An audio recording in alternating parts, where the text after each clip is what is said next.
দাজ্জাল এবং তার সাথে বর্তমান সভ্যতার কি সম্পর্ক? দাজ্জাল কে? এটা ফেরেশতা নাকি জিন না মানুষ কি? এবং সামনে কিভাবে সে বিশ্বটাকে শাসন করতে পারে? এবং এর সাথে বর্তমান জেরুজালেম ইস্যুটা খুব গভীরভাবে সম্পৃক্ত আছে। মনোযোগ একটু ধরে রাখতে হবে।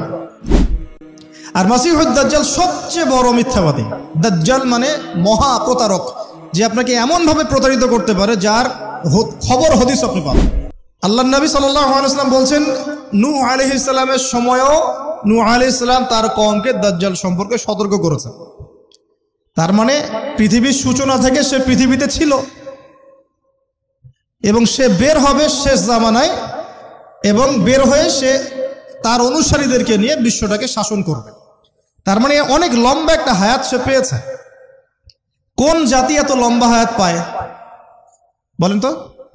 কোন জাতি মানব জাতিকে এত লম্বা হায়াত পায়? এই একটা মিস্টেরিয়াস ক্যারেক্টার দাজ্জাল। সে কি? তারপরে দেখুন, নবী সাল্লাল্লাহু আলাইহি ওয়াসাল্লাম একটা হাদিসের মধ্যে বলেছেন যে তাকে ওই তামিম দারির ওই দ্বীপে বন্দী করে রাখা হয়েছে। আপনারা হাদিসে জানেন, অনেকে জানেন। দ্বীপে বন্দী থাকা অবস্থায় তাকে সাহাবীরা দেখেছেন অনেক বিশাল আকৃতিতে, ঠিক আছে? এবং সাহাবীদেরকে সে প্রশ্ন করছিল, তামিম দারিকে প্রশ্ন করছিল যে বাইসানের খেজুর বাগানে খেজুর কি ধরে? বলে হ্যাঁ ধরে। সে বলছে অচিরেই আর ধরবে না। তারপরে বলছে তাবারিয়া হ্রদে কি পানি আছে? সাহাবীরা বলছেন আছে। বলছে অচিরেই পানি থাকবে না। তোমাদের ওই উম্মি নবীর কি খবর? তখন সাহাবীরা বলছেন যে তিনি মক্কা থেকে মদিনায় হিজরত করে এসেছেন, বদরের যুদ্ধ হয়েছে, বালতির মতো তার অবস্থা, একবার এদিকে পাল্লা ভারী হয়, একবার এদিকে পাল্লা ভারী হয়। মানে বদরে জিতেছেন, উহুদে বিপর্যস্ত হয়েছেন। তখন এই ব্যক্তি বলছে যে তোমাদের জন্য উত্তম হবে ওই ব্যক্তির অনুসরণ করা। দাজ্জাল এই কথা বলছে, তোমাদের জন্য উত্তম হবে ওই উম্মি নবীর অনুসরণ করা। তখন সাহাবীরা জিজ্ঞাসা করছেন আপনি কে? তো সে বলছে যে আমি হচ্ছি দাজ্জাল, আমি হচ্ছি দাজ্জাল। আমাকে অচিরেই এখান থেকে মুক্ত হওয়ার অনুমতি দেয়া হবে, তখন আমি এই পৃথিবীটাকে শাসন করব। তো এখানে সাহাবীরা দেখে আসছেন, যারা দেখে আসছেন তারা পরে ইসলাম কবুল করেছেন। তখন তারা মুসলিম ছিলেন না, খ্রিস্টান ছিলেন। কথা বুঝতে পারছেন? তাহলে এখানে আমরা তাকে একটা বিশাল দেহি দেখলাম, শিকল দিয়ে বন্দী। আবার নবী সাল্লাল্লাহু আলাইহি ওয়াসাল্লাম একদিন মদিনার মধ্যে উমর রাদিয়াল্লাহু আনহুকে নিয়ে হাঁটছেন, সহিহ মুসলিমে আছে। খবর পাওয়া গেল যে মদিনায় একটা যুবক ছেলে আছে, ইহুদি মায়ের সন্তান একটা যুবক ছেলে, যার চুলগুলা কোকড়ানো, চোখটা একটু ফোলা, যার আলামতগুলো দাজ্জালের সাথে মিলে যাচ্ছে। তখন নবী সাল্লাল্লাহু আলাইহি ওয়াসাল্লাম ওমর ইবনে খাত্তাবকে নিয়ে ওদের বাসায় গেলেন। দেখলেন খেজুর বাগানে সে বসে আছে। মনোযোগ দিন। এবার নবীজি গিয়ে বললেন যে তুমি কি দেখো? সেই ছেলেটা বলছে আমি আরশ দেখি। আরশ বোঝেন? সিংহাসন। কোথায় তোমার আরশ? সেই ছেলে বলছে পানির উপরে। কোথায়? পানির উপরে। নবীজি বলছেন তুমি তো তাহলে শয়তানকে দেখো। নবীজি বলছেন তুমি কি বিশ্বাস করো যে আমি শেষ নবী? সেই ছেলে বলছে আপনি কি বিশ্বাস করেন যে আমি নবী? কি বুঝতে পারছেন কথা আমার? নবীজি বলছেন তুমি কি বিশ্বাস করো যে আমি শেষ নবী? সেই ছেলে বলছে আপনি কি বিশ্বাস করেন যে আমি নবী? উমর রাদিয়াল্লাহু আনহু তরোয়ালের খাপ খোলা সারা। তিনি বললেন যে ইয়া রাসূলুল্লাহ অনুমতি দেন, এর গর্দানটাকে নামাই দিই, বেয়াদব, আপনার সাথে বেয়াদবি করছে। তখন নবী সাল্লাল্লাহু আলাইহি ওয়াসাল্লাম বললেন দাআহু ইয়া ওমর, তাকে ছেড়ে দাও। যদি সে সত্যিকার অর্থেই দাজ্জাল হয়ে থাকে, তুমি ওমর তাকে হত্যা করতে পারবে না। কেন হত্যা করতে পারবেন না?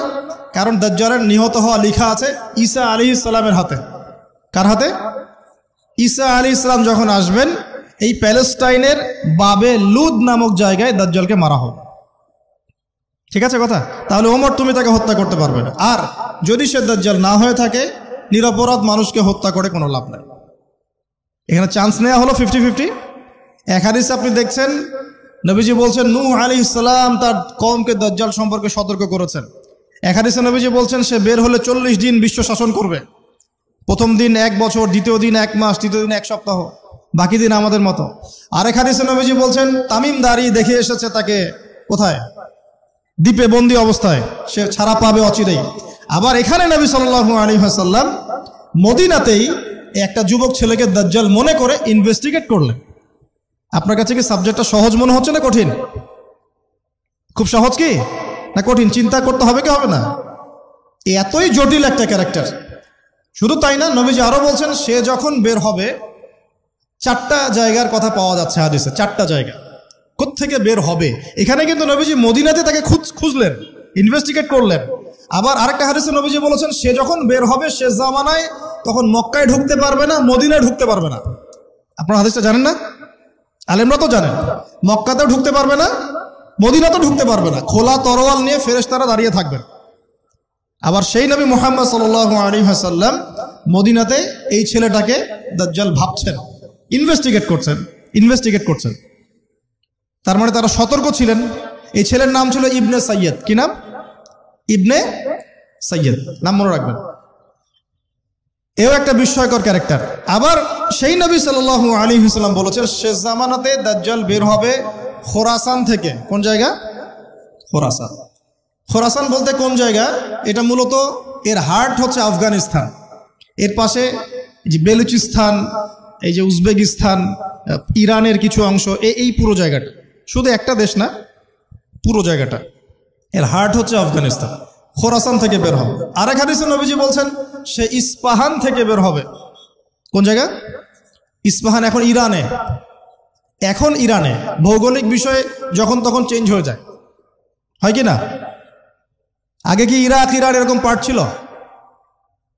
আগে কি এভাবে এই 52টা দেশের ভাগ ছিল? লেবানন, জর্ডান, সৌদি আরব, ইরাক ইরান এরকম ভাগ ছিল না। এক অঞ্চল ছিল শাম, একটা হেজাজ, একটা নাজদ, এরকম আর কি ভাগ ছিল। তো এটা চেঞ্জ হয়। তো ওই হাদিসে আসছে ইস্পাহান থেকে একটাতে, আরেকটাতে আসছে ইরাক এবং শাম। শাম বলতে বোঝাচ্ছি এই পুরো প্যালেস্টাইন, লেবানন, জর্ডান, পুরো অঞ্চলটাই শাম। আর ইরাক তো আপনারা জানেন। ইরাক এবং শামের মাঝখানের একটা রাস্তা থেকে বের হবে। 3টা জায়গা। আরেকটা 4 নাম্বার খাল্লা নামে একটা জায়গা থেকে সে বের হবে। আর এই খাল্লা আপনি গুগলে সার্চ দিয়ে পাবেন না। গুগলের সাথেও দাজ্জালের অনুসারীদের একটা সম্পর্ক আছে, আপনার ফেসবুকের সাথেও আছে, প্রযুক্তিগুলোর সাথেও আছে, নিউক্লিয়ার ওয়েপন্সের সাথেও আছে, বর্তমান ব্যাংকিং সিস্টেমের সাথেও আছে, এবং বর্তমান গ্লোবাল পলিটিক্যাল অ্যাফেয়ার্সের সাথেও দাজ্জালের অনুসারীদের সরাসরি সম্পৃক্ততা আছে।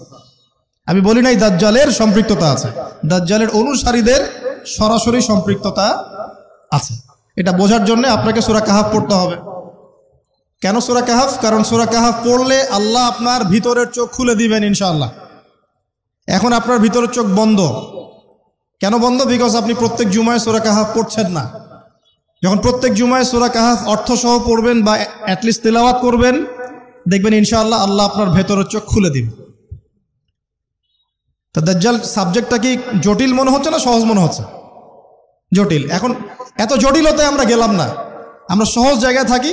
সহজ জায়গাটা হচ্ছে সে বিশ্বটাকে শাসন করবে, এবং ন্যায় বিচারের ভিত্তিতে শাসন করবে কি? উত্তর না, সে সারা বিশ্বে ফিতনার ফাসাদ সৃষ্টি করবে। যারা তাকে ফলো করবে সে তাদেরকে সমৃদ্ধি দিবে, যারা তাকে ফলো করবে না সে তাদেরকে দুর্ভিক্ষ দিবে। বলা হচ্ছে সে খোদা দাবি করবে, সে নিজেকে খোদা দাবি করবে, বলবে আমি মাসিহ, আমি কি মাসিহ মানে ত্রাণকর্তা। তার মূল কাজটা তাহলে জুলুমের ভিত্তিতে সারা বিশ্বটাকে শাসন করা। এই তো সে খোদা দাবি করবে। আপনি যদি মেনে নেন তাহলে তার জান্নাতে ঢুকবেন, যদি না মানেন তাহলে তার জাহান্নামে ঢুকবেন। তার জান্নাতে ঢোকা মানে হচ্ছে আসলে জাহান্নামে ঢোকা, আর তার জাহান্নামে ঢোকা মানে হচ্ছে আসলে জান্নাতে ঢোকা। যেমন একজন যুবক ছেলেকে সে পাবে রাস্তায়, যখন বের হবে ছেলেটাকে বলবে যে তুমি কি বিশ্বাস করো যে আমি আল্লাহ? সেই ছেলে বলবে যে না, আমি বিশ্বাস করি না। সেই ছেলেটাকে শুইয়ে দিয়ে করাত দিয়ে তাকে দুই ভাগ করবে। এটা হাদিসে আসছে। 2 ভাগ করে দেহের 2টা অংশ 2 দিকে ছুঁড়ে মারবে, এবং সে শক্তিশালী হবে, অনেক ফিজিক্যালি অনেক শক্তিশালী, অনুসারীদের দিক থেকে অনেক শক্তিশালী। পৃথিবীর সব নিয়ন্ত্রণ তার হাতে, ঠিক আছে?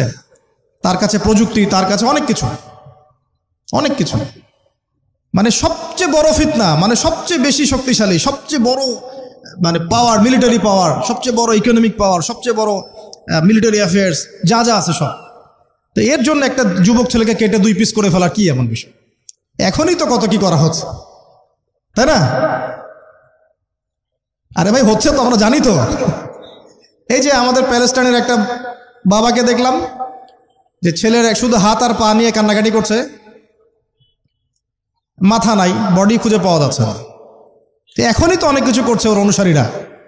তো সে যখন বেরোবে একটা যুবককে 2 পিস করে ফেলা কোনো বিষয়?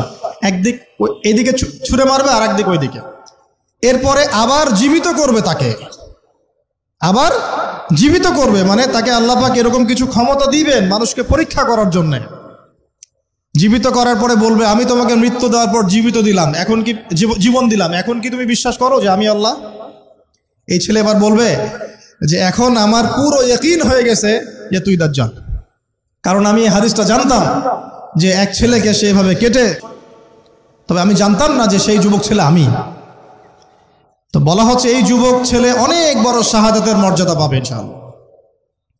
তার মানে বোঝাতে যাচ্ছে সে এত শক্তিশালী হবে যে সে যা ইচ্ছা তাই করতে পারবে, যা ইচ্ছা তাই।